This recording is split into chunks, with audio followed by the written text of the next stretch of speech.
আজকে আমার সাথে আছে 9 জন প্রতিযোগী যারা একে অপরের বিরুদ্ধে খেলবে ক্রসবার চ্যালেঞ্জ। নির্দিষ্ট একটা দূরত্ব থেকে শর্ট করে ক্রসবারে হিট করাতে হবে। আস্তে আস্তে ডিফিকাল্টি বাড়বে, মানে দূরত্ব বাড়বে। প্রথমে কাছ থেকে দেওয়া হবে এবং সবাই যদি উত্তীর্ণ হতে পারে বা যে মিস করবে ক্রসবার টুকতে পারবে না সে হচ্ছে টোটালি গেম থেকে আউট। এবং যারা যারা টুকতে পারবে বা ক্রসবারে হিট করতে পারবে তারা পরের রাউন্ডে যাবে এবং পরের রাউন্ডে ডিফিকাল্টি বাড়ায় আমরা দূরত্ব আরো বাড়ায় দিব এবং দেখবো যে শেষ পর্যন্ত কে এভাবে শেষ পর্যন্ত জিততে পারে এবং যে শেষ পর্যন্ত জিতবে আমরা তাকে ছোটখাটো পুরস্কার দিব। আর এইখানে আমরা দাগ দিতেছি যে প্রথম রাউন্ড খেলা হবে এখান থেকে এবং দ্বিতীয় রাউন্ডটা একটু দূর থেকে এবং তৃতীয় রাউন্ড আরেকটু দূর থেকে। এইভাবে আমরা দাগ দিতেছিলাম।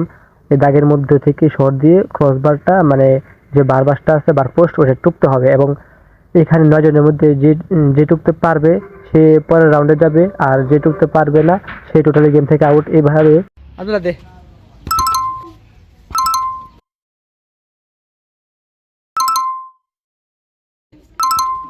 আচ্ছা হ্যাঁ দাবি গা না ঠিক আছে বারো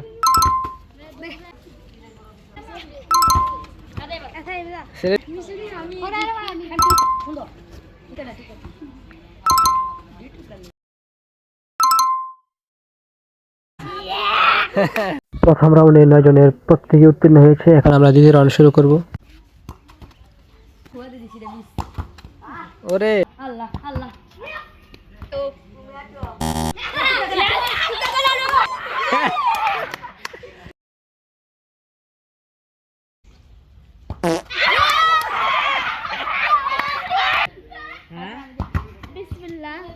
সুদে সাতু কিরে দে একটা দিলে হইছে সাবন কিরে একটা দিলে হইছে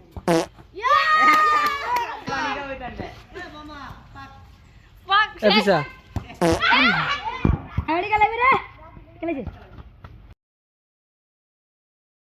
ওকে, তো দ্বিতীয় রাউন্ড শেষে আমাদের 4 জন আউট হয়ে গিয়েছে। রেডি রেডি ওরে সামনে সামনে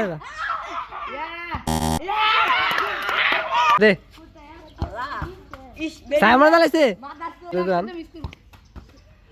কিরে সাই হ্যাঁ দিবা খেলে।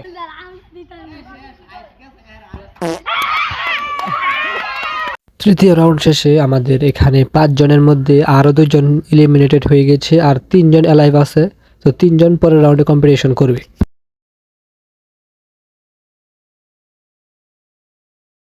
রেডি রেডি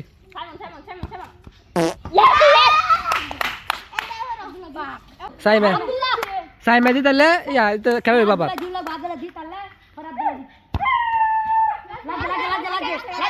লাগবে। ওকে, তো 3 জনের মধ্যে আরো একজন আউট হয়ে গিয়েছে, এলিমিনেটেড হয়ে গেছে সাইমন এবং বাকি 2 জন অ্যালাইভ আছে এবং এখন বাকি 2 জনের মধ্যে ফাইনাল খেলাটা হবে। দে দে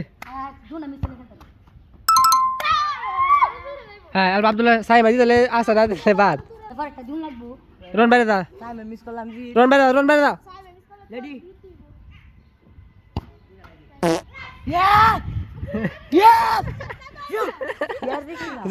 ওকে, তো এই খেলায় আমাদের আব্দুল্লাহ জিতে গিয়েছে এবং আমরা তাকে ছোটখাটো একটা পুরস্কার দিয়েছিলাম। Thanks for watching, piece.